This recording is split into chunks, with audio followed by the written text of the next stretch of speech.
मित्र हो, थेवेज मीडियामध्ये आपलं पुन्हा एकदा स्वागत. गेल्या 2 ते 3 दिवसापासून सोशल मीडियावर एक विषय थोडासा व्यक्त होतो आहे. त्यावर मतांतरे कुणाची आलेली नाहीत, परंतु एक माहिती त्या संदर्भात आली आणि तो विषय आहे, की केंद्र सरकारमधील सामाजिक न्याय मंत्रालय जे आहे, त्याच्या अधीन डॉक्टर बाबासाहेब आंबेडकर फाउंडेशन आहे आणि त्या अंतर्गत आंतरजातीय विवाह करणाऱ्या जोडप्यांसाठी 2013 पासून एक योजना राबवली जाते. ती म्हणजे आंतरजातीय विवाहांना प्रोत्साहन देण्यासाठी एक योजना आहे. त्या योजनेअंतर्गत नवविवाहित आंतरजातीय विवाहित जोडप्याला 2.5 लाख रुपये मदत ही केंद्र शासनाच्या माध्यमातून या योजनेअंतर्गत देण्यात येते. परंतु ही योजना बंद करण्यात आली. अशा पद्धतीनं सोशल मीडियावर संदेश वहन होत आहेत आणि या संदर्भात आम्ही थोडंसं खोलात जाऊन तपास करण्याचा प्रयत्न केला, की सामाजिक न्याय विभागामध्ये आणखी म्हणजे 2 सामाजिक न्याय राज्यमंत्री आहेत. त्यामध्ये आपले महाराष्ट्राचे रामदास आठवले आहेत, एक बी.एल. वर्मा आहेत आणि एक केंद्रीय मंत्री तर आहेतच कॅबिनेटमध्ये. परंतु सध्या गोंधळाचं वातावरण आहे, की ही योजना बंद झाली किंवा नाही या संदर्भात ठामपणे कोणी सांगत नाही. परंतु जर आपण डॉक्टर बाबासाहेब आंबेडकर ते जे सामाजिक न्याय विभागाचं फाउंडेशन आहे त्या अंतर्गत जर आपण पाहिलं, तर त्या योजना ज्या दिसतात त्या योजनेमध्ये हे आपल्याला दिसतं आहे. यानंतर ही योजना आहे. या योजनेमध्ये म्हणजे या 6 योजना आणि या 3 योजना यामध्ये कुठेही डॉक्टर बाबासाहेब आंबेडकर फाउंडेशनच्या अंतर्गत आंतरजातीय विवाह योजनेच्या अनुषंगाने जी योजना आहे ती दिसत नाहीये.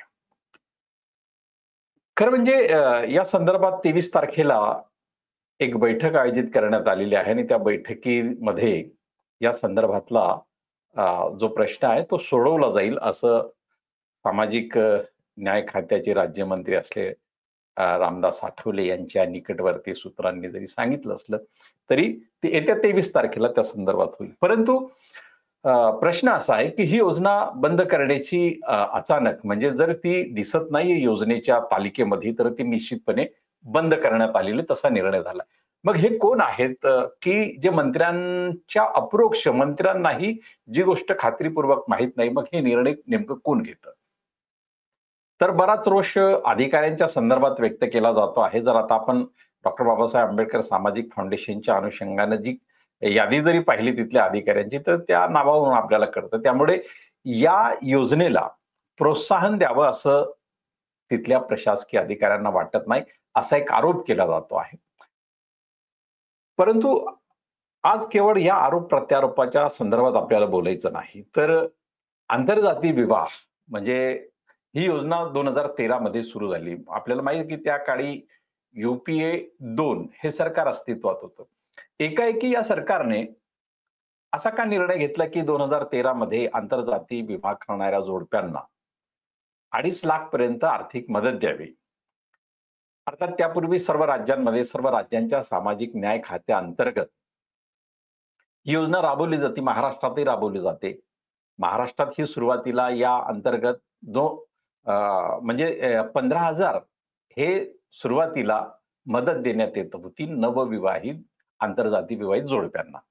परंतु मनोहर जोशी मुख्यमंत्री झाले त्या काळात युतीचं सरकार असताना ते 50,000 करण्यात आलं. परंतु आंतरजातीय विवाह करणाऱ्यांची अडचण त्या काळात अशी निर्माण झाली की तो विवाह त्याच ठिकाणी व्हावा ज्या ठिकाणी ते ज्या जिल्ह्याचे ते रहिवासी आहेत आणि आंतरजातीय विवाह करणाऱ्यांना ही सर्वात मोठी त्या काळी अडचण होती. कारण त्या जिल्ह्याच्या रजिस्ट्रारला नोटीस दिल्यापासून 1 महिन्यानंतर तो विवाह करणं तोपर्यंत त्या बातम्या बाहेर पसरत होत्या आणि त्या जोडप्याला मात्र धोका पोहोचत होता. त्यामुळे एका बाजूला 50,000 या योजनेअंतर्गत मदत जरी दिली जात असली तरी त्या अंतर्गत काही रिस्ट्रिक्शन काही बंधनं जी आणली गेली होती ती अडचणीची होती.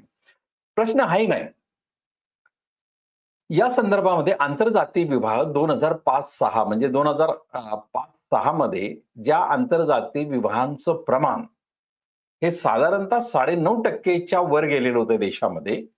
ते 2011च्या जनगणनेमध्ये म्हणजे 2001 मध्ये जे काही दिसलं होतं, 2005 आणि 6च्या अनुषंगाने एक असा नॅशनल फॅमिली हेल्थ सर्व्हे जो होतो, त्याच्यामध्ये 2005-6च्या सर्व्हेमध्ये 9.5% वर देशात आंतरजातीय विवाह करण्याचं प्रमाण गेलेलं होतं.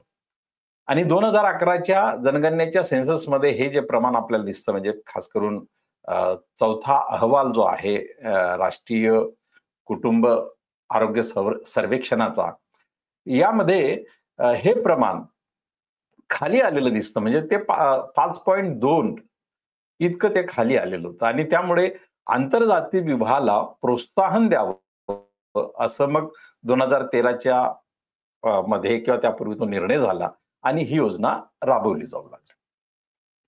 आता ही योजना जी आहे म्हणजे याच्यामध्ये हिंदू मॅरेज ऍक्ट किंवा स्पेशल मॅरेज ऍक्ट जो आहे, या अंतर्गत ज्या विवाहांची नोंदणी होते, त्या नोंदणी झालेल्या विवाहित जोडप्यांना हे देण्यात येते. परंतु त्याच्यामध्ये अट अशी आहे, की या दोघांपैकी एक हा अनुसूचित जाती किंवा जमातीचा असावा. म्हणजे राज्याअंतर्गत जर ती घ्यायची असेल, तर अनुसूचित जाती किंवा जमाती म्हणजे वर किंवा वधू, मुलगा किंवा मुलगी यापैकी एक या कॅटेगरीतला असला पाहिजे आणि मग दुसरा तो सवर्ण असला पाहिजे. म्हणजे आपल्याला माहिती आहे, की हिंदू धर्मव्यवस्थेची जी चौकट आहे ती सवर्ण चौकट आहे. म्हणजे जे 4 वर्ण येतात ब्राह्मण, क्षत्रिय, वैश्य आणि शूद्र. हा शूद्र वर्ण जो आहे, ज्याला आपण आज ओबीसी म्हणून ओळखतो, तो देखील सवर्ण वर्गाचा भाग आहे. आणि मग वर्णापलीकडे जे आहेत, मग ते दलित म्हणजे अनुसूचित जाती आणि जमाती. तर हा खरं तर आंतरजाती विवाह म्हणण्यापेक्षा हा वर्णांतर्गत जरी आपण म्हटलं, तर हा आंतरवर्ण असा विवाह. अर्थात आंतरवर्ण विवाहामध्ये जरी आपण हे पाहिलं, तर एक ओबीसी किंवा शूद्र ज्यांना आता आपण चातुर्वर्ण व्यवस्थेत म्हणतो, त्या घटकातील एखाद्या मुलीचं किंवा मुलाचं लग्न हे वरच्या वर्णाशी किंवा ब्राह्मण, क्षत्रिय, वैश्य यांच्या बरोबर जरी झालं, तरी ते आंतरजातीय मानण्यात येत नाही. कारण दोघंही वर्ण व्यवस्थेच्या 4 वर्णापैकी असल्यामुळे त्या घटकांमध्ये ते आहेत. त्यामुळे हा आंतरजातीय विवाहाचा हा भाग नाहीये. हा खरं तर आंतरवर्णीय विवाहाचाही भाग नाहीये. हा जाती व्यवस्थेची चौकट टिकवण्याचा निश्चितपणे एक भाग आहे, असं मी धाडसाने हे विधान करतो आहे. कदाचित याच्यावर अनेकांची वेगवेगळी मतं असू शकतात. परंतु हे असं आहे, की 4 वर्णांच्या अंतर्गत म्हणजे ब्राह्मण, क्षत्रिय, वैश्य आणि शूद्र ओबीसी यांच्यामध्ये जर विवाह झाले, तर तो आंतरजातीय विवाह हा त्या योजनेला पात्र ठरत नाही. आणि ही डॉक्टर बाबासाहेब आंबेडकर फाउंडेशन जे आहे, सामाजिक न्याय विभागाच्या अंतर्गत केंद्र सरकारच्या, याच्याकडून मिळणाऱ्या यामध्ये देखील मुलगा किंवा मुलगी म्हणजे त्या दाम्पत्यापैकी एक जण हा अनुसूचित जातीचा असला पाहिजे. कारण ट्राईबचं डिपार्टमेंट वेगळं आहे केंद्रामध्ये. त्यामुळे यामध्ये अनुसूचित जातीचा मुलगा किंवा मुलगी असली पाहिजे आणि मग तो दुसरा जो घटक आहे तो या 4 वर्णांपैकी कुठल्यातरी एका वर्णाचा असावा. आणि त्यांचा विवाह मग हा आंतरजातीय विवाह मानला जातो. आता या आंतरजातीय विवाहाच्या अनुषंगाने जर आपण पाहिलं, की जाती व्यवस्था जी आहे, म्हणजे जाती व्यवस्था ही इतकी कर्मठ आहे, की डॉक्टर बाबासाहेब आंबेडकर यांनी आपल्या वैचारिक आंदोलनात्मक कृतिशील जीवनाचा जो प्रारंभ केला, म्हणजे कोलंबिया विद्यापीठामध्ये त्यांनी जो पहिला प्रबंध सादर केला, त्या प्रबंधापासून ते सातत्यानं हे म्हणत आहेत, की या देशातल्या जाती व्यवस्थेचा विनाश करायला हवा. कारण या देशातल्या सगळ्या प्रश्नांची म्हणजे क्रमिक असमानता जी आहे जाती व्यवस्थेतली, ती एक दुसऱ्याला एवढी खाली दाबून ठेवते, की त्यांना माणूस म्हणून देखील अधिकार ते नाकारतात. आणि आज आपण जर पाहिलं, तर आंतरजातीय विवाह करणाऱ्यांना तर ऑनर किलिंग सारखे प्रकार हे सातत्यानं घडताना आपण पाहतो. आणि यामध्ये तो मुलगा असेल, त्याच्या जीवावर उठतात आणि त्याला त्या ऑनर किलिंगच्या हल्ल्यामध्ये जवळ-जवळ त्याला जीवानिशी ठार करतात. ही भारतीय समाज व्यवस्थेची आजची ही अवस्था आहे. आणि अशा वेळी या जाती व्यवस्थेला तोडण्याची, प्रारंभ करणे, चौकट ही तोडण्याची जी बाब आहे, ती या आंतरजाती विवाहातूनही त्याला प्रारंभ होतो. म्हणजे जाती व्यवस्थेचे जे घटक आहेत, म्हणजे जातीत जन्म, जातीच्या वस्तीत राहणं, जातीचा व्यवसाय, जातीतच लग्न, जातीतच अ, अन्न-पाणी ग्रहण करणं. आता अन्न-पाणी ग्रहण करण्याला थोडं शिथिलता आली आणि जातीतच मरण. आणि आता तर गावोगावी आपण पाहतो आहोत, की स्मशानभूमीवरून देखील वाद होतात. अनेक वेळा अ, त्या ठिकाणी काही जातींना हे त्या ठिकाणी अंत्यसंस्कार करू नये यासाठी रोखण्यात आलेलं आहे. अशा अनेक बातम्या आपण महाराष्ट्रात देखील पाहतो. तर प्रश्न हा आपण जर पाहिला, तर या आंतरजाती विवाहाला प्रोत्साहन मिळालं पाहिजे. जाती व्यवस्था तोडण्याची एक चौकट तोडण्याचा प्रारंभ जो आहे, या आंतरजाती विवाहापासून होतो. आणि ही चौकट जर आपल्याला तोडायचा प्रारंभ करायचा असेल, तर मग यांना म्हणजे जे समाज व्यवस्थेमध्ये मुलगा आणि मुलगी जेव्हा आंतरजाती विवाह करतात, तेव्हा ते बऱ्याच वेळा दोन्ही जण आपल्या कुटुंबापासूनही तुटतात आणि कुटुंबही त्यांना मदत देत नाही. अशा वेळी त्यांना काही मदत व्हावी आर्थिक स्वरूपामध्ये आणि ती प्रमाणपत्राच्या स्वरूपात, काही भांड्यांच्या स्वरूपात, काही रोख रकमेच्या स्वरूपात म्हणजे चेक देऊन जी काही मदत होते, ती त्या काळामध्ये ते जेव्हा अडचणीत असतात, त्या काळामध्ये ती मदत ही सर्वोच्च ठरते. आणि त्यामुळे त्या मदतीचा जो भाग आहे, तो समाज घटकातून बंडखोरी करून किंवा समाज घटकामध्ये त्यांनी जातीव्यवस्थेला तोडण्याचं आपल्या परीने जे पाऊल उचललेलं असतं, त्या विरोधात समाज, जातीव्यवस्था, धर्मव्यवस्था तर असतेच, परंतु त्या दोघांचेही कुटुंब काही वेळा विरोधात असतात. आणि अशा वेळी ती मदत त्यांना मिळावी, हा त्यामागचा हेतू असतो. पण आपण जर पाहिलं, की आंतरजाती विवाह जे आहेत, हे आंतरजाती विवाह नेमके कोणत्या राज्यात सर्वाधिक होतात? आज आपल्याला नक्कीच वाटत असेल, की ज्या राज्यामध्ये अधिक पुरोगामी विचार आहे, त्या राज्यामध्ये हे प्रमाण अधिक असावं. म्हणजे तर्कसंगत विचार म्हणून ही बाब नाकारता येत नाही. परंतु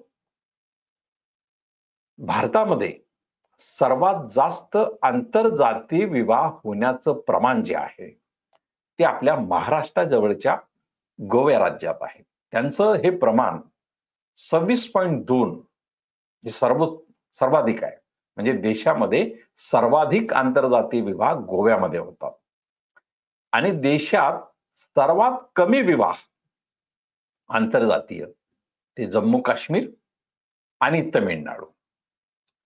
ज्या तमिळनाडूला राजकीय व्यवस्थेमध्ये आपण पेरियार यांच्या संस्कारशील या भूमीमध्ये जाती व्यवस्थेचा पगडा तोडण्यासाठी पेरियार रामस्वामी नायकर यांनी जी भूमिका निभावली, त्या भूमिकेवर आजही तेथील राजकीय सत्ता ही अबाधित आहे.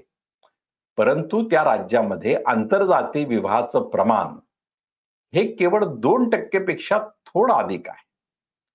आणि हे प्रमाण त्यांच्या त्या सामाजिक राजकीय भूमिकेशी विसंगत आहे आणि अतिशय खेदाचं हे उदाहरण आपल्याला म्हणता येईल. त्या संदर्भात जर आपण पाहिलं तर साधारणतः एक मी आलेख आपल्याला या ठिकाणी दाखवतो. तर हा जो आलेख आपण पाहतायत, की महाराष्ट्रामध्ये जर हे तमिळनाडूमध्ये 2.6 हा जो मी एरो ठेवलेला आहे, 2.6 एवढंच तमिळनाडूमध्ये आणि हा जम्मू-काश्मीर 1.9 हे आंतरजातीय विवाहाचं प्रमाण आहे. आणि गोव्यामध्ये हे बघा, गोव्यामध्ये हे प्रमाण 28.4 आहे. म्हणजे मी 26 बोललो, तर ते 28.4 आहे. महाराष्ट्रामध्ये ते 17.7 आहे. गुजरातमध्येही ते बऱ्यापैकी 13.2. पण जो उत्तर भारत आणि बिहार म्हणजे ज्या बिहारमध्ये सर्वाधिक सामाजिक चळवळी समाजवादी विचारांच्या अनुषंगानं राम मनोहर लोहिया यांनी उभ्या केलेल्या समाजवादी चळवळीच्या अनुषंगानं आजही तेथील सत्ता तिथल्या लोहियावादींकडेच आहे, पण तरीही तेथील आंतरजातीय विवाहाचं प्रमाण केवळ 4.7 आहे. आणि हेच प्रमाण उत्तर प्रदेशमध्ये 8.6 आहे. म्हणजे सर्वात जर आपण पाहिलं केरळमध्ये देखील 21.3 खूप चांगला आहे. कर्नाटकमध्ये 16.5 खूप चांगला आहे. महाराष्ट्राचंही प्रमाण चांगलं आहे. इकडे आपण उत्तर पूर्व भारताच्या ज्या राज्यांमध्ये जर हे प्रमाण पाहिलं तर हे प्रमाण चांगलं आहे. मात्र ज्या राज्यांमध्ये ही जी काऊ बेल्ट आपण जी म्हणतो राजकीय दृष्ट्या, ती काऊ बेल्ट असणाऱ्या राज्यांमध्ये हे प्रमाण मात्र खूप कमी आहे. तर या अनुषंगाने जर आपण ही गोष्ट आपण जी पाहतो आहोत, तर ही या अनुषंगानं म्हणजे आंतरजातीय विवाहाच्या अनुषंगानं ही जी सामाजिक न्याय विभागाच्या डॉक्टर बाबासाहेब आंबेडकर फाउंडेशन अंतर्गत जी योजना आहे, या योजनेच्या 2.5 लाखांचं महत्व हे कदाचित त्या जोडप्यांसाठी खूप आहे, परंतु सामाजिक पातळीवर ते प्रोत्साहन आहे, की अशा प्रकारचे विवाह हे समाजामध्ये अधिकाधिक व्हावेत. म्हणजे भारतातील जाती व्यवस्था ही क्रमिक, असमान, विषम आणि ती इतकी अमानवीय बनवते, की साधं एखादा अनुसूचित जातीचा वर किंवा नवरदेव हा जर घोड्यावर बसला, तरी त्याला मारहाण करण्यात येते. इथपर्यंत ही जातीची मानसिकता आहे. तर या मानसिकतेला तोडण्यासाठी नव समाजामध्ये जे तरुण आहेत, जे जाती व्यवस्थेच्या कचाट्यातून बाहेर येऊ पाहतात, विज्ञानवाद स्वीकारू पाहतायत, त्याच्यातला समता वाद स्वीकारू पाहत आहेत, त्यांना प्रोत्साहन देऊन त्यांची संख्या वाढवणं, त्यांचं प्रमाण वाढवणं भारतीय समाज व्यवस्थेमध्ये हे गरजेचं आहे. आणि त्यामुळे ही योजना चालू राहावी अशी देशातल्या तमाम अनुसूचित जातीच्या समाज बांधवांची भावना आहे. आणि या भावनेचा निश्चितपणे विचार केला जावा. परंतु सध्या तरी ही योजना केंद्र सरकारच्या कुठल्याही वेबवरती, कुठल्याही साईटवरती दिसत नाही. याचा अर्थ ती बंद करण्याचा निर्णय झालेला आहे.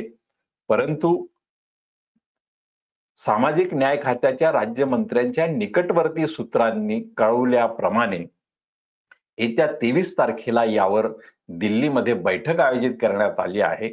आणि त्यानंतर त्या बैठकीत काय होतं, या योजनेचं ती सुरू राहते की ती गुंडाळून ठेवली जाते, या संदर्भातली माहिती आपल्याला निश्चित मिळेल. तूर्त आपल्या काही प्रतिक्रिया या संदर्भात असतील तर निश्चित आम्हाला कळवा. आणि आता मी थांबतो, आपली रजा घेतो. धन्यवाद.